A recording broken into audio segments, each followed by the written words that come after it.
Le conflit intérieur, ça vous parle? Alors c'est curieux parce que quand Yacinthe m'a dit, je n'étais pas prévu ce matin, oui, c'était hier soir, elle m'a dit, je voulais faire un petit truc, je vais voir Clément, une petite intervention avec les enfants, donc je ne savais pas de quoi elle allait parler. Pardon. Et quand j'ai vu l'histoire de la petite clé et de la petite boîte, par rapport à la grosse clé, par rapport à la petite serrure, le petit trou, ah ça je sais, ça c'est une bonne introduction. Voilà. Je vais vous lire dans Romains chapitre 8, verset 1 jusqu'au verset 17. Et je voudrais faire une parenthèse ce matin. Je voulais vous dire ce que j'ai sur mon cœur depuis un certain temps. Alors c'est une parenthèse, ça n'a rien à voir avec le message. Je vous encourage vraiment à venir avec vos Bibles. Parce que parfois, on peut très bien lire les versets, mais de venir avec la Bible, symboliquement, c'est pas le même impact. Parce qu'il y a une réalité dans nos vies ou dans la société. Il y a beaucoup de choses qui sont symboliques et qui sont importantes. Alors je vous pose une question. Le fait de lire la Bible, le livre à la maison, c'est pas pareil que de lire un verset par-ci par-là sur Internet ou sur le portable. Parce que le fait de prendre le livre physique, ça oblige à lire bien avant et bien après un texte. Voilà. Et ce matin, je vais pas faire plusieurs textes, je vais juste me concentrer sur un texte. Et on va le voir ensemble. Voilà. Et j'ai vraiment été interpellé par le message des enfants ce matin, la petite clé. Voilà. Je veux dire une chose en préambule concernant le conflit intérieur. Parce qu'on a tous un conflit intérieur avec diverses origines. Et le conflit intérieur, c'est pas uniquement parce qu'il y a un péché dans ta vie. Hein. C'est souvent ça, hélas. Parce que le conflit intérieur peut être aussi dû à une situation qui dérange et on ne sait pas quoi faire en termes de réaction. Parce que, en tant que chrétien, parfois il y a des choses qu'on n'ose pas faire, alors ça crée un conflit.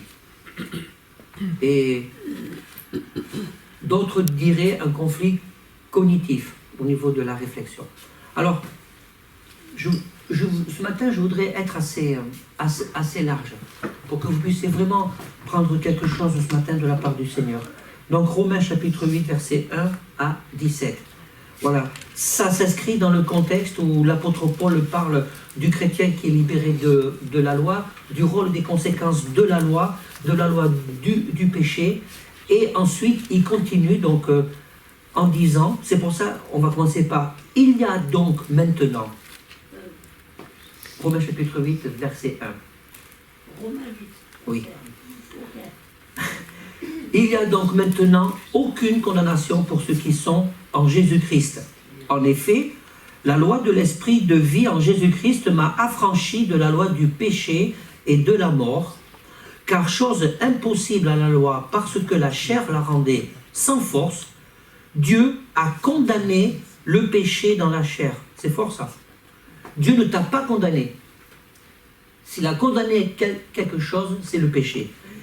Il a condamné le péché dans la chair en envoyant, à cause du péché, son propre Fils dans une chair semblable à celle du péché, et cela afin que la justice de la loi soit accomplie en nous, qui marchons non selon la chair, mais selon l'esprit.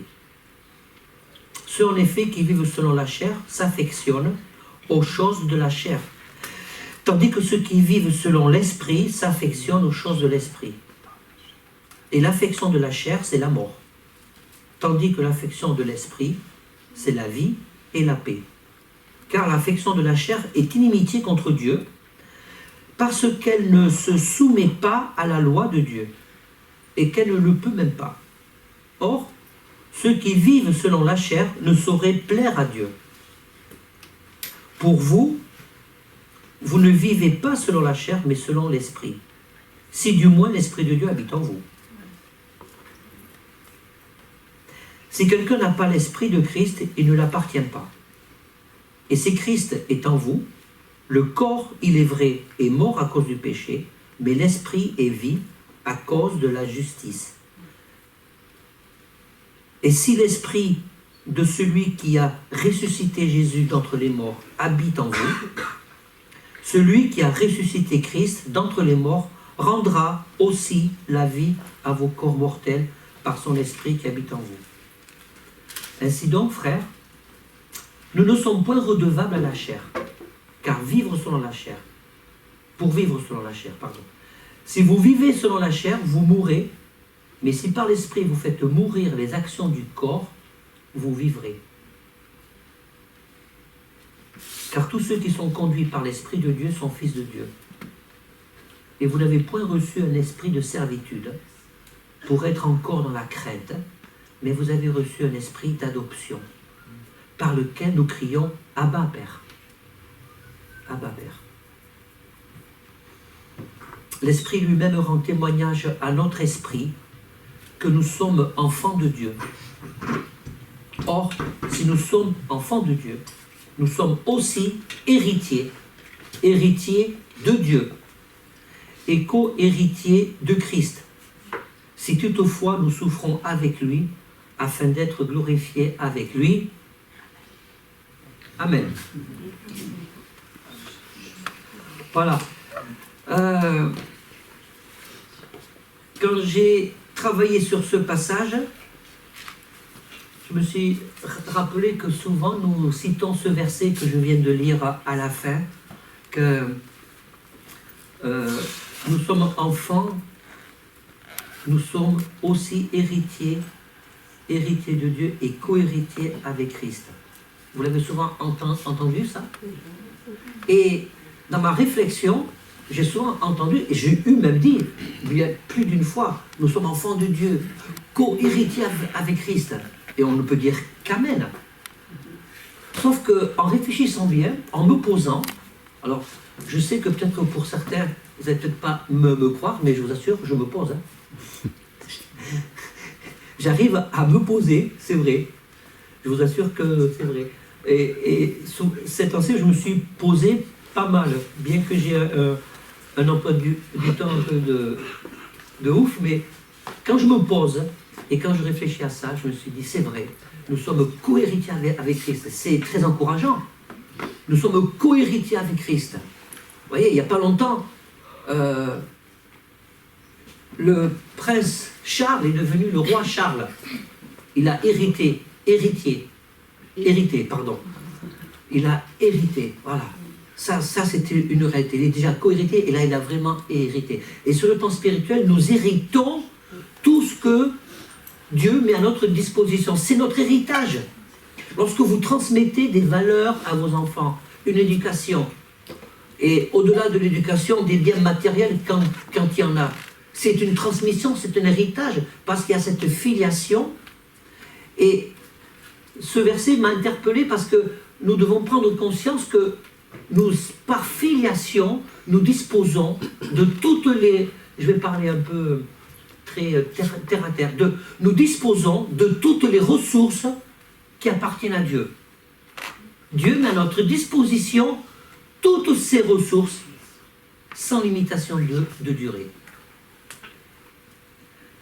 Mais dans ma réflexion, quand je me suis posé, je me suis dit, on oublie le reste. Vous voyez, c'est écrit, hein, je ne l'invente pas.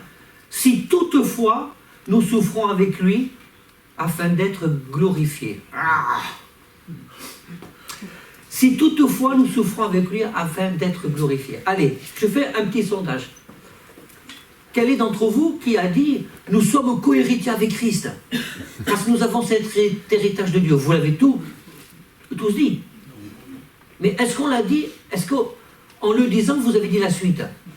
À condition qu'il y a une des conditions, ce n'est pas la condition. Si toutefois, le mot toutefois est important, nous souffrons avec lui. Vous l'avez dit ou pas après la suite? Honnêtement, non. Soit par habitude, parce qu'on l'a entendu, et on n'a pas pris le temps de regarder, la suite est importante. Nous devons il y a dans Romains chapitre 8, donc versets 1 à 4, je vais le relire exprès. En effet, la loi de l'esprit de vie de Jésus-Christ m'a affranchi de la loi du péché et de la mort, car chose impossible à la loi, parce que la chair la rendait sans force, Dieu a condamné le péché dans la chair en envoyant, à cause du péché, son propre Fils, dans une chair semblable à celle du péché, à la nôtre, afin que la justice de la loi soit accomplie en nous, qui marchons non selon la chair, mais selon l'esprit. Voilà. Nous pouvons... Ce qui est difficile lorsqu'on sent qu'il y a un conflit intérieur, c'est l'image que nous pouvons avoir de Dieu. Quelle image tu as de Dieu? Quelle image tu as de Dieu? Ce que tu te poses la question, c'est l'image ou la croyance que j'ai de Dieu est bien la bonne. C'est important dans ce que nous venons de lire, parce que Jésus, il est venu sur la terre dans une chair semblable à la nôtre. Dieu a condamné le péché. Dieu a condamné le péché. Ce qui est compliqué, lorsque j'ai un conflit intérieur, lorsque j'ai quelque chose à régler, et lorsque, par exemple, on peut se dire par moment, j'y arrive pas parce que ça recommence. Et que parfois, les conflits intérieurs peuvent perdurer parce que nous sommes juste sur le constat. On peut faire un bon diagnostic de sa propre vie. Vous voyez, et on peut rester juste au stade du constat, et c'est comme ça qu'on tourne en rond pendant des années, spirituellement. Et qu'on n'arrive pas vraiment à s'accaparer de la puissance de Dieu en nous. Faire le constat. Et quand on fait juste le constat, bon, ça il faut que je le change, ça il va falloir que je prenne le temps de le régler. Quand on reste au niveau du constat, et que, en fait, ça ne règle rien du tout, le constat, si on reste au niveau du constat, eh bien, on ne permet pas à Dieu d'agir. Parce qu'il y a un principe spirituel fort dans la parole de Dieu. Dieu, il agit en nous lorsqu'on lui donne l'autorisation, lorsqu'on fait appel à lui avec un cœur repentant.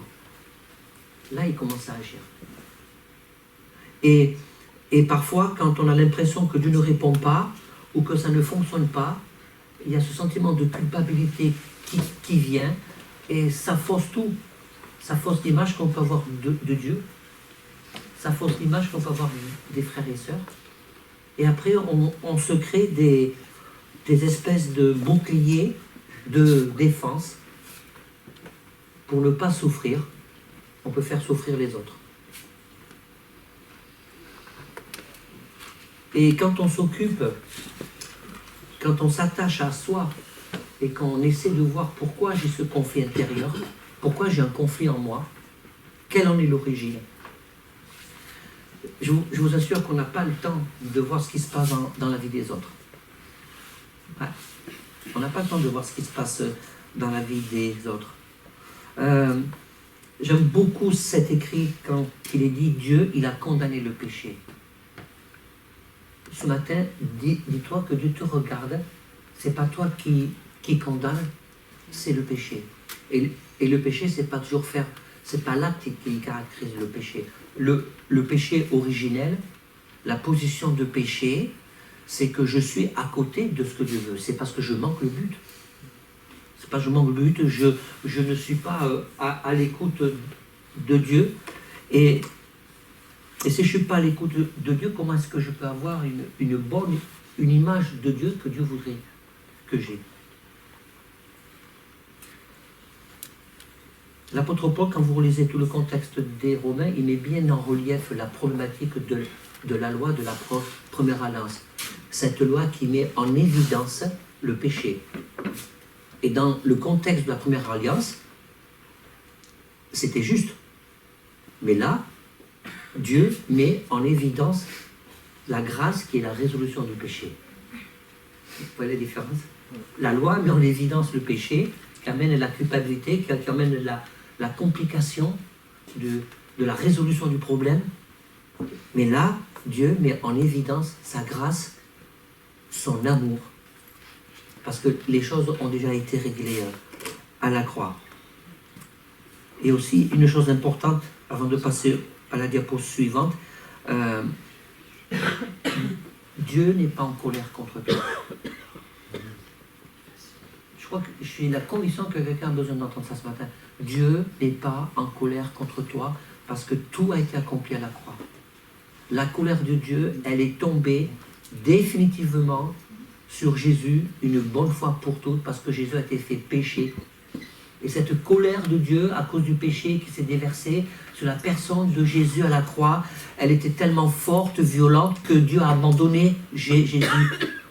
Le seul être que Dieu a abandonné, c'est son propre Fils pour nos péchés, pour notre rédemption.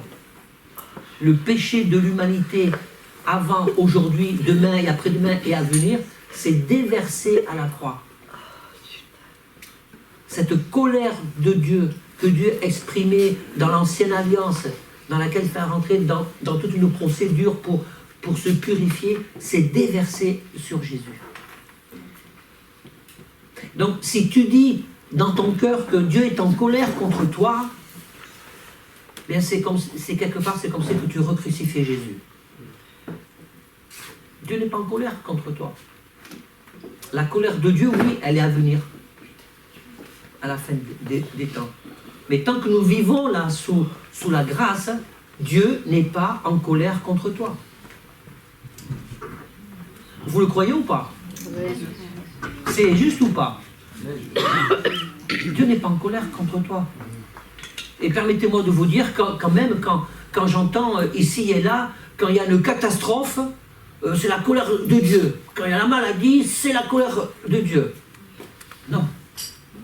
Si c'était la colère de Dieu, toutes les catastrophes que le monde vit, que le monde est en train de vivre, même à l'heure actuelle, et qui vivra, il y en aura d'autres. Si c'était la colère de Dieu, à ce moment-là, l'œuvre de la croix n'aurait pas été complète.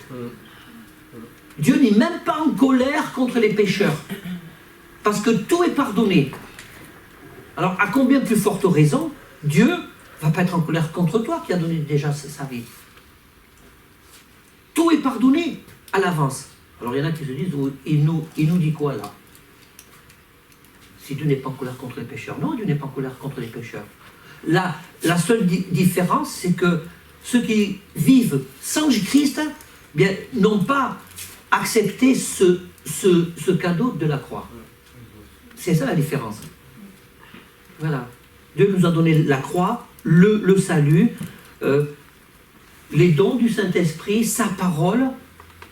Ben, si je suis là, c'est parce que je l'ai pris. C'est parce que je l'ai pris.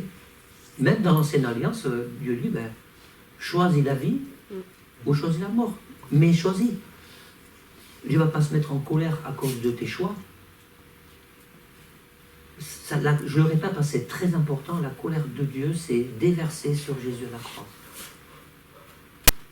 Et si tu penses que Dieu est en colère avec toi, eh bien, c'est que tu t'es laissé avoir par les pensées de l'ennemi, parce que les pensées de l'ennemi sont là pour mettre des obstacles qui nous empêchent vraiment de rentrer dans la victoire, de rentrer dans l'intimité du cœur de Dieu.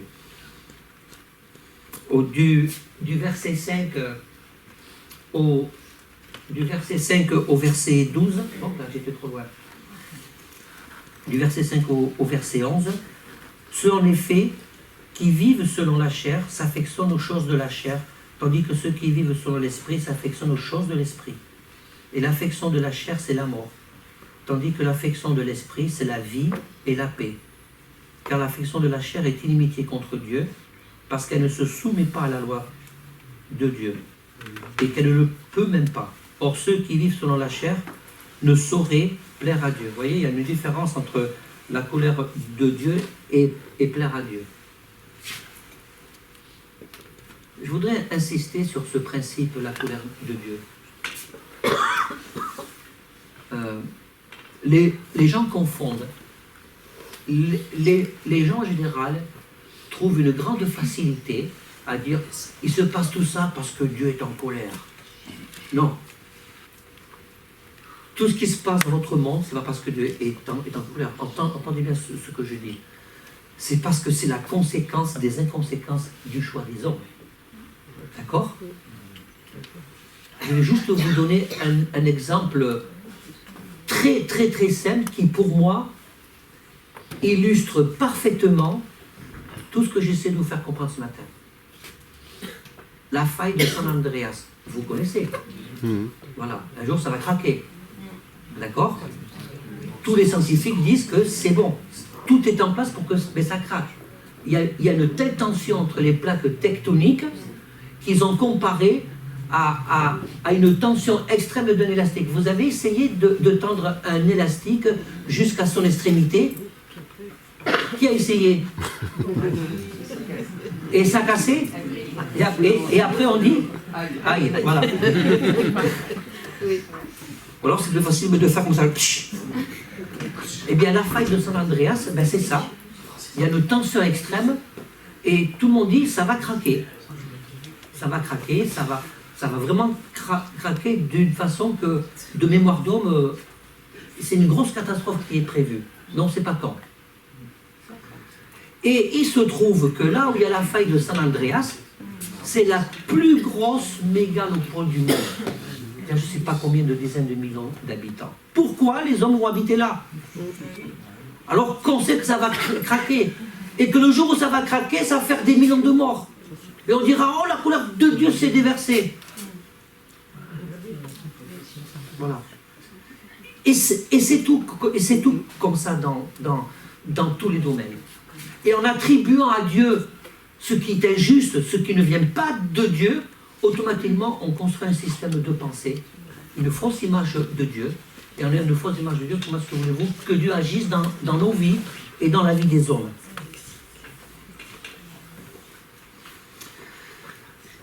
Dieu ne m'aime pas, Dieu ne m'entend pas. J'ai échoué dans mes combats, je n'arrive pas à remporter la victoire. Il y en a d'autres qui arrivent, pas moi. Je prends des résolutions. Je suis faible, c'est pas ma faute. Et quand je prends des résolutions, en plus, je ne les respecte pas. Ça vous parle, ça? Vous voulez que je répète? J'essaie de le répéter. Hein, Dieu m'aime pas, ne m'entend pas. Et je l'écris pour rien oublier. Est en colère contre moi, j'ai échoué dans mes combats, je n'arrive pas encore à remporter la victoire dans un domaine de progression spirituelle. Et les autres y arrivent et pas moi, je prends des résolutions mais j'arrive pas à les respecter. Je suis faible, c'est pas ma faute. Ben si, c'est ta faute. En tout cas, c'est pas la faute de Dieu. Mais Dieu ne va pas te reprocher que c'est ta faute. Vous voyez, il y a une différence. Je voudrais attirer votre attention sur un certain fonctionnement, sur la façon de fonctionner, qui peut aider ou pas dans le combat intérieur.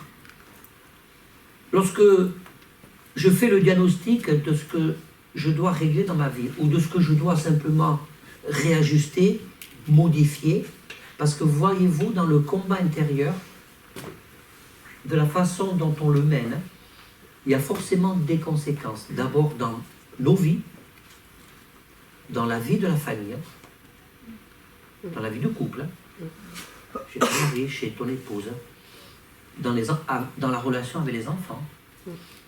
Et le combat intérieur pour les jeunes qui habitent chez les parents, ou pour les jeunes plus jeunes, suivez le regard. Vous avez aussi les combats. Les jeunes ont leur combat intérieur aussi. Et c'est pas facile. Alors, fichons-leur la paix, d'accord? Laissons-les tranquilles et prions pour eux. Voilà. J'ai trop vu de chrétiens dire aux jeunes, il faut que, il n'y a qu'à que, maintenant que tu es chrétien, maintenant que tu es baptisé. Ah. Vous voyez, ça c'est encore un comportement qui cache un combat intérieur que je n'ai pas encore réglé. J'ai remarqué dans l'exercice de mon ministère des gens qui sont ultra spirituels, qui veulent que les autres soient absolument comme c'est écrit dans la Bible. C'est qu'en réalité, c'est une espèce d'antidote ou de paracétamol spirituel. Hein, ça leur fait du bien, ça fait du bien d'être comme ça et de dire ça, parce qu'au moins je ne pense pas à régler mes problèmes, je pense à régler les problèmes des autres. Ça me fait du bien que les autres soient peut-être mieux de ce que je suis. C'est pas ce que Dieu attend de nous. Vous me suivez?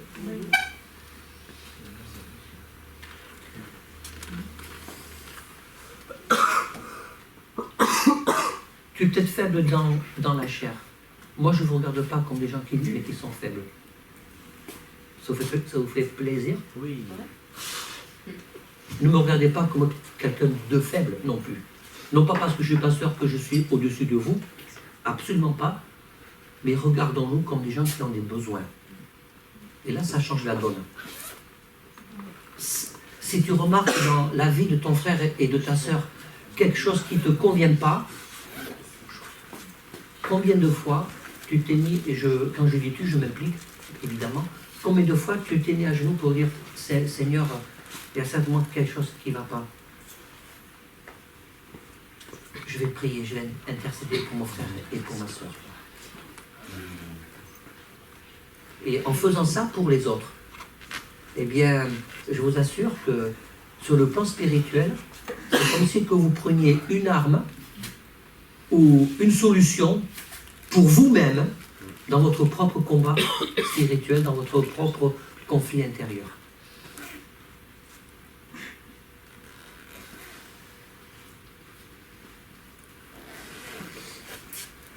Nous avons tous des besoins.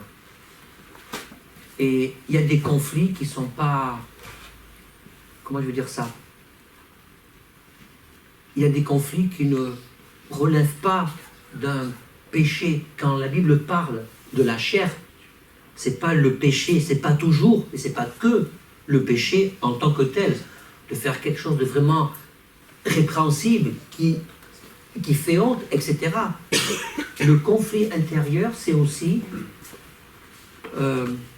dans ma relation à l'autre, je vais parler aussi un peu de la famille, je vais faire une petite parenthèse, dans ma relation familiale, un mari, une femme peut avoir un conflit intérieur dans la relation du couple, parce que j'aimerais être ce que mon conjoint ou ma conjointe attend ce que je suis, et je ne le suis pas. Pourquoi? Parce que peut-être il y a des choses de mon éducation que j'ai reçues, auxquelles je n'ai pas encore renoncé, et qui ne sont pas compatibles dans ma vie de couple. Parce que peut-être j'ai laissé mes parents faire trop d'intrusions dans ma vie de couple. Parce qu'on m'a toujours donné l'image d'une femme qui peut-être n'est pas celle que Dieu veut que tu aies. Parce que peut-être on t'a donné l'image d'un mari, d'un homme qui n'est pas aussi ce que Dieu veut que l'homme soit envers sa femme depuis l'origine des temps. Et ça crée des conflits intérieurs aussi. Et dans ce que je vous dis là, ça rentre tout à fait dans ce texte-là. Parce que ça fait appel aux désirs de la chair. Et les désirs de la chair, c'est « je veux avoir raison ». Je suis paresseux ou paresseuse pour essayer de parler avec ma femme, avec mon mari, pour dire ce qui me gêne, ce que j'aimerais vivre avec toi. Quels sont... pourquoi on en est arrivé là? Et on s'accommode de deux choses. Tout ça, ça fait partie des conflits intérieurs qui ont des conséquences directes spirituelles.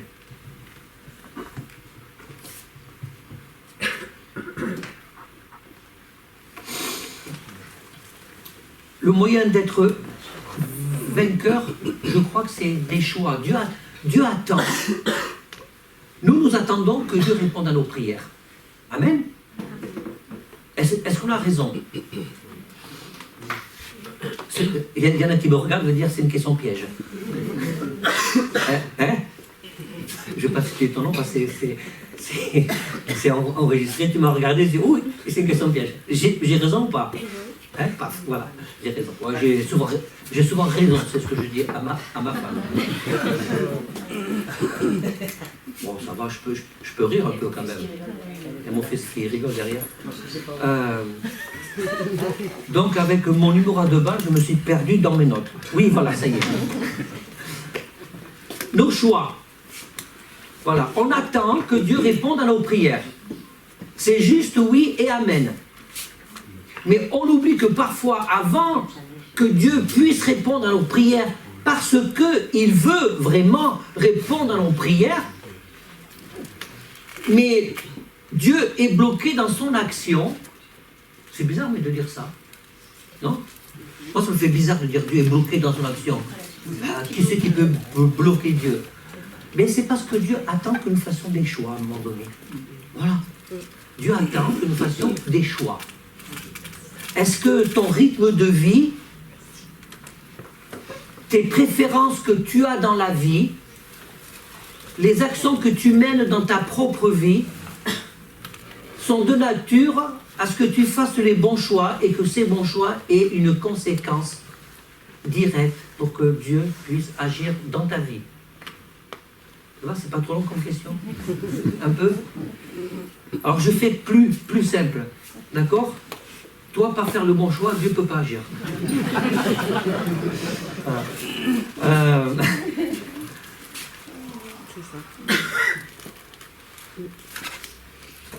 Si je vais vous parler d'un choix qui m'a beaucoup marqué quand j'étais jeune, quand j'ai regardé le vieux film La Croix et le Poignard.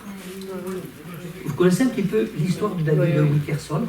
Alors c'est un exemple, mais je voudrais que vous puissiez vous approprier l'exemple que je vais vous donner pour que vous puissiez faire le parallèle dans tout ce qui peut être du conflit intérieur. D'accord? David Wilkerson, avant qu'il ait compris que Dieu l'appelait à sortir de son église, à partir à New York, je crois, pour aller travailler dans la rue, il était pasteur d'une belle communauté qui avait du succès. Ça fonctionnait bien. Il était heureux dans son ministère, dans sa famille, dans son couple, et il était totalement épanoui. D'accord? Mais il y avait quelque chose, il y avait un conflit intérieur, du coup. Et il avait l'impression que Dieu voulait lui dire des choses, il sentait qu'il y avait des choses quand même qui bloquaient dans sa vie. Et il demandait à Dieu, et ça n'avançait pas. Et un jour, il a fait un choix. Un choix de passer plus de temps dans la présence de Dieu. Mais il ne pouvait pas à cause de son agenda. Et croyez-moi, je sais ce que ça veut dire. Mais ce n'est pas une excuse. Alors Seigneur, tu es dur quand même. Non, ce n'est pas une excuse. Parce qu'il faut faire des choix. Il a fait un choix. Et vous savez quel choix il a fait? Il aimait bien faire quelque chose qui n'avait pas de mal. Ce n'est pas un péché. Regardez les informations le soir. Se faire un bon petit film pour se détendre, c'était son petit rituel. Il se levait tôt le matin, voilà. Et il a fait le choix d'arrêter tout ça le soir. Je ne suis pas en train de dire qu'il ne faut pas regarder la télé, mais le soir. Je vous donne un exemple. Donc pour ça, je vous ai dit tout à l'heure de vous l'approprier. Et à la place, il s'est mis devant Dieu. Alors je ne sais plus dans le témoignage combien de temps ça a duré. À la place, il s'est mis devant Dieu. Il a parlé à Dieu, il a lu la parole. Et les choses ont commencé à changer dans sa vie. Son petit conflit intérieur s'est apaisé. Et s'est transformé en un dialogue incroyable avec Dieu. Et c'est là que Dieu a pu lui parler. Et c'est là qu'il a pu discerner la voix de Dieu. Et c'est là qu'il a pu comprendre ce que Dieu voulait faire avec lui. Et c'est là qu'il est parti. Pourtant, il était béni dans sa vie. Il était béni dans son ministère. Mais il manquait quelque chose pour aller plus loin. Vous savez, Dieu veut faire de ta vie des choses incroyables sur le plan spirituel. Et sur tous les plans d'ailleurs. Sur tous les composantes qui font que ce que tu es aujourd'hui. Et vraiment, je voudrais qu'on se laisse interpeller ce matin par la parole de Dieu. Qu'on se laisse vraiment interpeller. Si on veut tous aller plus loin avec le Seigneur. Je veux aller plus loin avec le Seigneur. Vous savez, il y a 2 ou 3 ans, j'ai eu ce conflit un peu là. J'ai dit, Seigneur, tu es dur avec moi. Mais pourtant, je dois faire des choix. J'ai dit, Seigneur, c'est comme si Dieu me disait, c'est ta vie, c'est ce que je t'ai demandé, te plains pas, mais fais des choix. Et j'ai dit au Seigneur, Seigneur, je te trouve exigeant. Mais Dieu, il a les moyens de ses exigences par rapport à tout ce qu'il veut te donner, qui découlera du bon choix que tu feras. Alors faisons le bon choix. Il y a des choix que nous faisons qui nous font changer de position. Tout à l'heure, quelqu'un a parlé de l'identité en Christ. Je crois que Bertie a fait des enseignements sur l'identité en Christ. Mon identité en Christ fait que je suis dans cette liberté avec Dieu. Quand j'ai des conflits intérieurs, parce que j'ai besoin d'avancer, mon identité en Christ fait que je suis rassuré. Et que le conflit intérieur n'est pas quelque chose d'anormal. Je voudrais que tu te le répètes dans ton cœur. Le conflit intérieur n'est pas quelque chose d'anormal. Ce qui est anormal au vu de ce que la Bible nous enseigne, ce qui est dommageable plutôt, c'est que ce conflit perdure et qu'on fasse avec. Ou qu'on accepte la situation ou une situation ou un positionnement qui est à l'origine du conflit et qu'on fasse avec. C'est ce qu'on appelle communément, sur le plan spirituel, la compromission, le compromis. C'est pas parce que tu as un conflit que tu es en compromis par rapport au péché. Le compromis, c'est justement qu'il n'y ait plus de conflit intérieur parce qu'on fait avec. On choisit la solution de facilité. Voilà. Et je voudrais terminer pour intégrer, je voudrais de croire en ce mystère par amour. Tu vois que Dieu a oublié nos péchés, il a tout pris à la croix. C'est un mystère. On le dit trop facilement, mais est-ce que je le vis vraiment? Est-ce que je le vis vraiment? Parce que si nous disons dans notre cœur, oh, je ne sais pas par rapport à tout ce que j'ai fait dans le passé, je ne sais pas par rapport à ce que j'étais avant, je vois mal Dieu se servir de moi, enfin. Non. Dieu a oublié. Est-ce que vous vous rendez compte? Moi, je voudrais vraiment que le Saint-Esprit puisse nous faire prendre conscience de ce fait qui, pour moi, est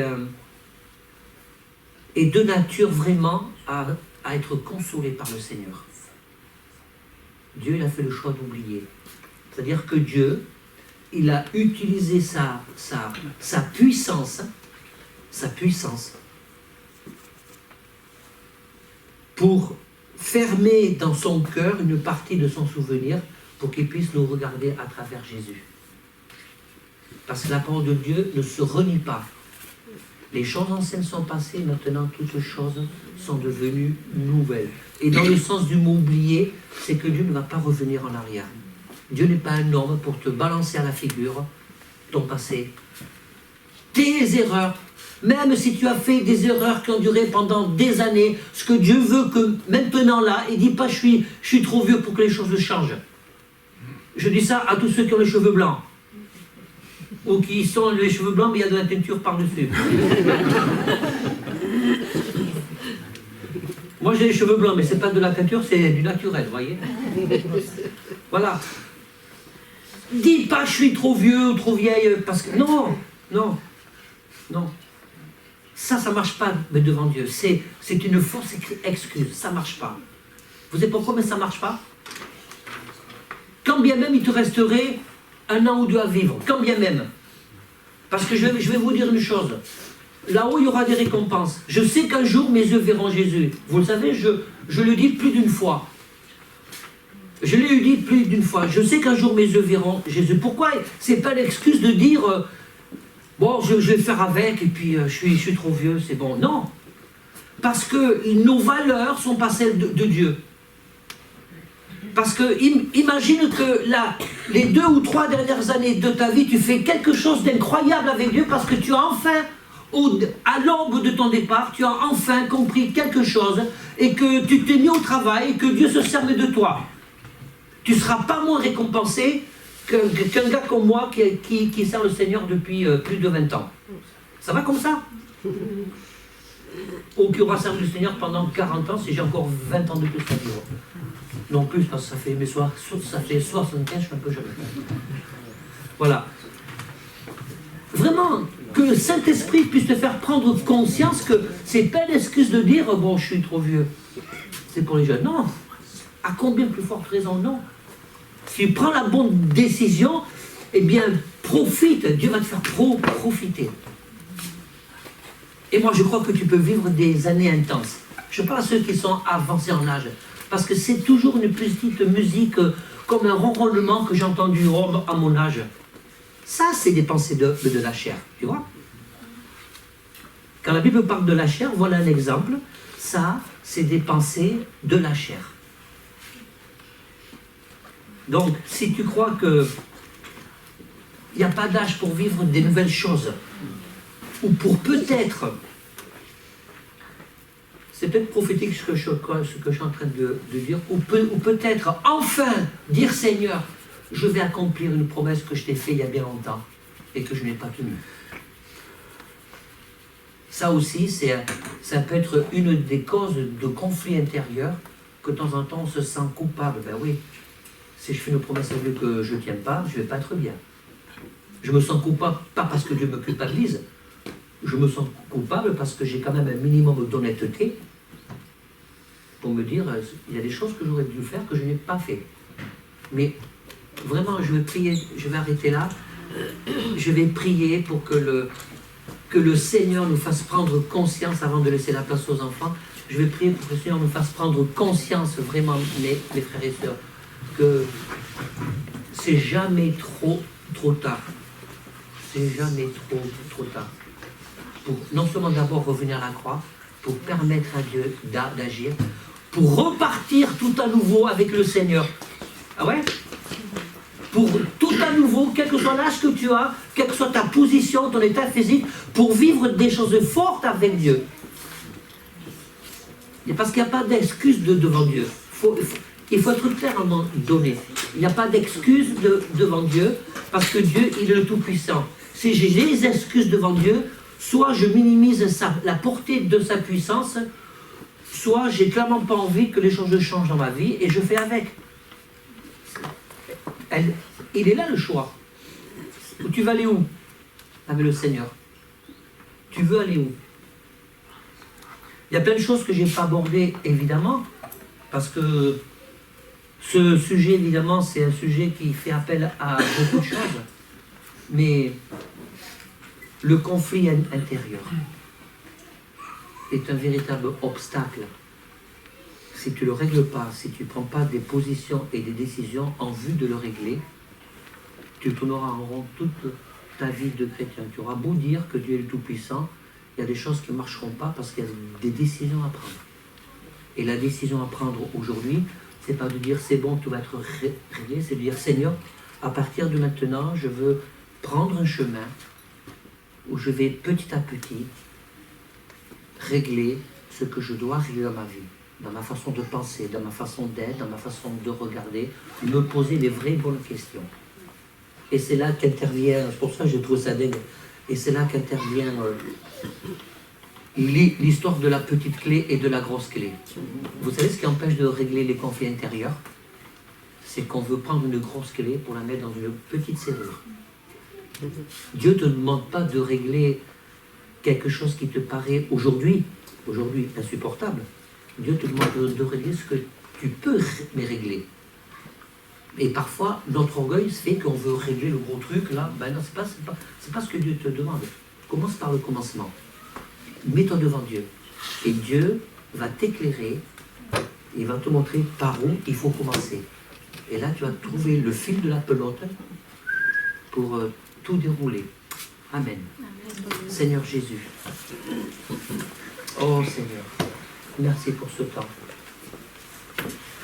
Seigneur Jésus, ce matin, je veux te laisser cette autorité que tu nous donnes à chacun. que tu me donnes, mais aussi que tu donnes à chacun. Pour vraiment, Seigneur, prendre cette autorité qui vient de toi et que l'onction de Saint-Esprit se déverse là, maintenant, sur les vies. Et que, Seigneur, tu puisses faire comprendre à chacun d'entre nous que nous sommes sous le temple de la grâce, que tu n'es pas en colère contre nous. Et parce que tu n'es pas en colère contre nous, on peut s'approcher de toi à n'importe quel moment. Et aussi à n'importe quel rythme. Parce que Seigneur, tu n'es pas celui qui nous pousse au-delà de ce qu'on peut courir ou marcher. Tu es celui qui nous accompagne, qui tape à la porte de notre cœur. Jésus n'a jamais voulu avec toi dans ta vie rentrer d'une façon violente, tout bousculer, tout casser, tout chambouler. Si tu penses ça, c'est pas une pensée qui vient de Dieu, c'est une pensée qui vient du diable et qui vient de l'homme par rapport à ce qu'on t'a appris. Jésus, il veut refaire tout à nouveau. Il veut renouveler sa relation avec toi. Accepte que Jésus puisse te dire, malgré ton expérience, on pose tout à plat et on recommence dès le début. Ça n'enlève en rien de ta valeur, ça va juste ajouter plus de présence de Dieu dans ta vie et ça va juste te remettre sur le chemin que Dieu attend depuis longtemps que tu prennes enfin.